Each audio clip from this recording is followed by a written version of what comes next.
السلام علیکم ورحمۃ اللہ وبرکاتہ۔ دوستو، چار خصلتیں ایسی ہیں کہ جو ہر انسان کے اندر ہونی چاہیے، اور چار خصلتیں انتہائی پسندیدہ ہیں۔ دوستو، یہ بہت کم لوگوں کے اندر ہوتی ہیں۔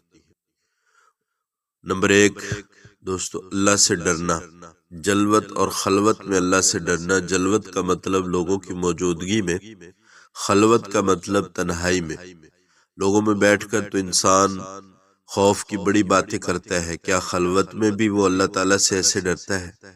کتنے لوگ ہیں جو محفلوں میں بیٹھ کر اللہ کے دوستوں والا کلام کرتے ہیں، اور جب خلوت میں ہوتے ہیں تو اللہ کے دشمنوں والا کام کرتے ہیں، نافرمانوں والا کام کرتے ہیں۔ جب دل میں اللہ رب العزت کا یہ استحضار ہو کہ وہ مجھے دیکھتا ہے اور وہ میرے پاس ہے، تو پھر انسان حیا کرتا ہے اور گناہوں سے رک جاتا ہے۔ صحابہ کرام میں یہ صفت دوستو بہت عام تھی۔ ایک مرتبہ حضرت عمر رضی اللہ تعالیٰ عنہ رات کے وقت گشت کر رہے تھے۔ صبح کا وقت ہو گیا، ایک گھر میں سے بڑھیا کی آواز آئی۔ اس نے اپنی بچی سے پوچھا، کیا بکری نے دودھ دے دیا؟ اس نے کہا، جی ہاں، دودھ تو دے دیا مگر تھوڑا ہے۔ اس بڑھیا نے کہا، لینے والے تو اگر مانگیں گے اگرچہ تھوڑا ہے، چنانچہ اس میں کچھ پانی ملا دو تاکہ مقدار پوری ہو جائے۔ اس نے کہا، دادی اماں، میں تو پانی نہیں ملاؤں گی، اس لیے کہ حضرت عمر دودھ میں پانی پلانے سے حضرت عمر نے منع کیا ہے۔ اس بڑھیا نے کہا، اس بچی کو کہہ دیا کہ کون سا عمر دیکھ رہے ہیں؟ تو اس بچی نے جواب میں کہا، جی اگر عمر نہیں دیکھ رہے تو عمر کا خدا تو دیکھ رہا ہے۔ حضرت عمر رضی اللہ تعالیٰ ان کی یہ باتیں سن کر واپس آ گئے۔ جب دن ہوا تو حضرت عمر رضی اللہ تعالیٰ عنہ نے اس بڑھیا کو بلایا اور حقیقت حال معلوم کی۔ اس وقت ان کا پتہ چلا کہ وہ نوجوان بچی تھی جس نے یہ جواب دیا تھا۔ یہ بات عمر رضی اللہ تعالیٰ عنہ کو اتنی پسند آئی کہ اس بڑھیا سے کہا کہ اگر آپ کے پاس جوان بچی ہے تو میرے پاس جوان بیٹا ہے، کیوں نہ ہم ان دونوں کا آپس میں نکاح کر دیں۔ چنانچہ دوستو نکاح ہو گیا اور دلہن اپنے گھر آ گئی۔ اس کے بعد عمر رضی اللہ تعالیٰ عنہ نے اس سے کہا، جب بھی میں گھر میں تیار ہو کر جانے لگوں تو دروازے کے پاس کھڑی ہو جایا کرو، اور جب میں گزرنے لگوں تو یہی کلمہ کہہ دیا کرو، عمر نہیں دیکھ رہا تو عمر کا خدا تو دیکھ رہا ہے۔ ان پر اس فکرے کا اتنا اثر ہوا کہ حضرت عمر بیٹھے بیٹھے چونک پڑتے اور اچانک کہتے، عمر نہیں دیکھ رہا، عمر کا خدا تو دیکھ رہا ہے۔ دوستو، اسی طرح کا ایک واقعہ ان کے بڑے بیٹے کے ساتھ بھی پیش آیا۔ حضرت عبداللہ ابن عمر سفر پر تھے، ایک چرواہے کو دیکھا، اس سے کہا، بھائی ایک بکری بیچ دو، ہمیں روزہ افطاری کے لیے ہم اس کو تیار کریں گے، تم بھی کھانا اور ہم بھی کھائیں گے۔ اس نے کہا، جناب میں تو ان کا چرانے والا ہوں، بلکہ یہ تو کسی اور کی۔ پتہ چلا کہ وہ چرواہا بھی روزے سے تھا۔ حضرت عبداللہ بن عمر رضی اللہ تعالی نے اس کو تجویز پیش کی کہ اگر تم ایک بکری بیچ دو تو تمہاری افطاری کا بھی بندوبست ہو جائے گا اور ہمارے بھی کھانے کا بندوبست ہو جائے گا۔ اس نے پوچھا، پھر مالک کو میں کیا بتاؤں گا؟ انہوں نے ازمانے کے لیے کہہ دیا، تمہارا مالک کون سا یہاں موجود ہے؟ اس وقت چرواہے نے کہا کہ اگر مالک موجود نہیں، وَأَيْنَ اللَّهُ، پھر اللہ کہاں ہے؟ اللہ تو موجود ہے نا۔ حضرت عبداللہ ابن عمر رضی اللہ تعالیٰ پر اس فکرے کا اتنا اثر ہوا کہ اس کے بعد زندگی میں جب بھی ان کو یہ بات یاد آتی تو وَأَيْنَ اللَّهُ کہہ کر اس واقعے کو یاد کر کے مزے لیا کرتے تھے۔ فرماتے تھے کہ وہ کیسا امتی ہے جس کا چرواہا پہاڑوں کی تنہائی میں بھی بیٹھ کر کہتا ہے، وَأَيْنَ اللَّهُ، اللہ کہاں ہے؟ تو انہیں خلوتوں میں بھی اللہ یاد ہوتا تھا۔ یاد رکھیں، خلوت اور جلوت میں اللہ کو یاد رکھنا اور اس کا خوف رکھنا، یہ ایمان کامل کی نشانی ہوتی ہے۔ تو دوستو، چار صفات تھی۔ ایک صفت یہ تھی کہ اللہ کو یاد رکھنا، خلوت اور جلوت میں اللہ سے ڈرنا۔ دوسری بات تھی میانہ روی اختیار کرنا، فقر میں یا غنا میں میانہ روی اختیار کرنا۔ حدیث پاک میں فرمایا گیا، خیر الامور اوسطها، کاموں میں سے بہترین کام میانہ روی ہے۔ یعنی اگر اللہ تعالیٰ کھلا مال دے تو بالکل لٹائے نہیں، اگر تنگی کا معاملہ کرے تو بے صبری کا مظاہرہ نہ کرے، فقر ہو یا غنا میانہ روی کی زندگی گزارے۔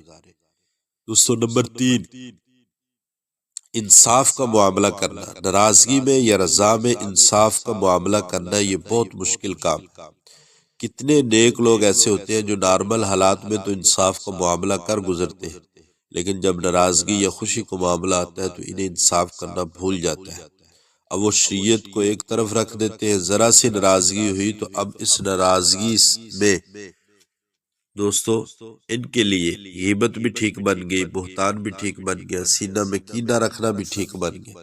کتنی ایسی باتیں ہیں جن سے شریعت نے منع کیا ہے، ہم ان کو بھی غصے میں بڑے آرام کے ساتھ کر رہے ہوتے ہیں۔ دراصل بندے کا پتہ چلتا ہے اس وقت چلتا ہے جب وہ خوشی یا غصے کے عالم میں، جس کی تربیت ہو چکی ہو وہ غصے میں یا خوشی میں ہمیشہ انصاف کا دامن پکڑے رکھے گا۔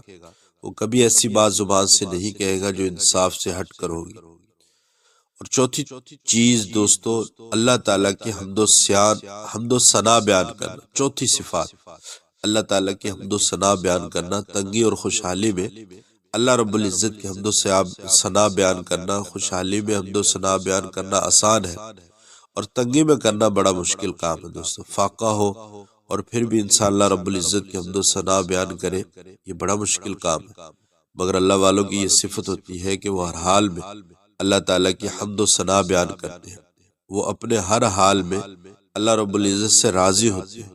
لطف سجن دم بدم، قہر سجن گاہ گاہ۔ لطف سجن دم بدم، قہر سجن گاہ گاہ، ای بھی سجن واہ واہ، او بھی سجن واہ واہ۔ وہ خوشی میں بھی اپنے رب سے راضی اور تنگی میں بھی اپنے رب سے راضی۔ وہ ہر وقت اللہ رب العزت کی حمد و ثنا کے ساتھ رطب اللسان رہتے ہیں۔ جو شخص یہ چاہے کہ اللہ رب العزت کی جو نعمتیں مجھے ملی ہیں یہ ہمیشہ باقی رہے اور ان نعمتوں میں اضافہ ہو، اس کو چاہیے کہ وہ اللہ تعالیٰ کی حمد کثرت سے بیان کرے۔ انبیاء کرام، انعام یافتہ طبقوں میں انبیاء کرام دوستوں گزرے ہیں، ان میں اللہ رب العزت کے خاص انعامات ہوئے ہیں۔ وہ سب کے سب انبیاء کرام علیہ السلام اللہ تعالیٰ کی حمد کرنے والے تھے۔ اس کی دلیل قرآن عظیم الشان سے، جب حضرت نوح علیہ السلام کشتی بنا چکے تو اس وقت ان کو کیا حکم ہوا؟ فَإِذَا اسْتَوَيْتَ أَنْتَ وَمَن مَّعَكَ عَلَى الْفُلْكِ فَقُلِ الْحَمْدُ لِلَّهِ الَّذِي نَجَّانَا مِنَ الْقَوْمِ الظَّالِمِينَ۔ جب آپ اور آپ کے ساتھی کشتی پر بیٹھ جائیں تو اس وقت کہیے گا سب تعریف اللہ تعالیٰ کے لیے ہے جس نے ہمیں ظالم لوگوں سے نجات عطا فرمائی۔ سیدنا ابراہیم علیہ السلام نے اللہ تعالیٰ سے اولاد مانگی، پروردگار نے بڑھاپے میں دے دی۔ اس نعمت کے ملنے پر انہوں نے اللہ تعالیٰ کی حمد کیسے بیان کی؟ قرآن مجید میں ہے، یوں کہا، الحمدللہ الذی وہب لی علی الکبر اسماعیل و اسحاق ان ربی لسمیع الدعاء۔ اللہ تعالیٰ نے حضرت داؤد علیہ السلام، حضرت سلیمان علیہ السلام پر اپنی بہت نعمتیں بھیجی۔ انہوں نے نعمتوں کو پا کر کیا کہا؟ فرمایا الحمدللہ الذی فضلنا علی کثیر من عبادہ المؤمنین۔ یوں اللہ رب العزت کی حمد بیان کی۔ جنتی لوگوں کی یہ عادت ہوگی کہ وہ بھی اللہ تعالیٰ کی حمد بیان کریں گے۔ 5 مواقع ایسے ہوں گے جن میں جنتی لوگ دل سے اللہ تعالیٰ کی حمد کر رہے ہوں گے۔ جب اعلان ہوگا وَامْتَازُوا الْيَوْمَ أَيُّهَا الْمُجْرِمُونَ، اے مجرموں آج کے دن میرے نیک بندوں سے جدا ہو جاؤ۔ جب مومن کو نیکوں کے ساتھ شامل کر لیا جائے گا اس وقت وہ لوگ کہیں گے الحمدللہ الذی نجانا من القوم الظالمین۔ پھر دوسرے موقع جب پل صراط سے گزرنے کا وقت آئے گا، وہ ایک کٹن مرحلہ ہوگا جس کے بارے میں اللہ تعالیٰ نے ارشاد فرمایا وَإِن مِّنكُمْ إِلَّا وَارِدُهَا كَانَ عَلَىٰ رَبِّكَ حَتْمًا مَّقْضِيًّا ثُمَّ نُنَجِّي الَّذِينَ اتَّقَوا وَنَذَرُ الظَّالِمِينَ فِيهَا جِثِيًّا۔ اس وقت مومن پر خوف و ہراس ہوگا، تو جو مومن اس پل صراط سے بخیریت گزر جائے گا وہ گزرنے کے بعد کہے گا الحمدللہ الذی اذهب عنا الحزن ان ربنا لغفور شکور۔ سب تعریف اللہ کے لیے جس نے ہم سے غم کو دور کر دیا، بے شک ہمارا پروردگار بخشنے والا شکر پسند ہے۔ پھر ان جنتیوں سے کہا جائے گا نہر حیات سے غسل کر لو تاکہ اگر قیامت کے دن کی سختی کا ان کے بدن پر کوئی اثر بھی صحیح تو وہ دور ہو جائے گا۔ چنانچہ وہ نہر حیات کے پانی میں جا کر غسل کریں گے۔ یہ جنت میں داخلے کے لیے تیاری ہوگی، تو اللہ تعالیٰ سے ملاقات کی تیاری ہوگی، تو غسل کرنے کے بعد ان کو ایک نیا حسن و جمال دیا جائے گا، پھر وہ جنت کی طرف لے جائیں گے۔ جب وہ جنت میں جا رہے ہوں گے تو اس وقت وہ کہیں گے الحمدللہ الذی ہدانا لہذا وما کننا لنہتدی لولا ان ہدانا اللہ۔ پھر جب وہ جنت میں داخل ہوں گے تو جنت میں داخل ہونے کے بعد پھر اللہ تعالیٰ کی حمد بیان کریں گے، وہ کہیں گے الحمدللہ الذی صدقنا وعدہ وأورثنا الارض نتبوأ من الجنت حیث نشاء۔ جب ان کو گھر مل جائے گے اور ان گھروں میں وہ اپنی بیویوں کے ساتھ قرار پکڑیں گے، قیام کریں گے، اس وقت بھی وہ اللہ تعالیٰ کی نعمتوں پر شکر ادا کریں گے اور کہیں گے الحمدللہ رب العالمین۔ تو اس طرح دوستو کوشش کریں کہ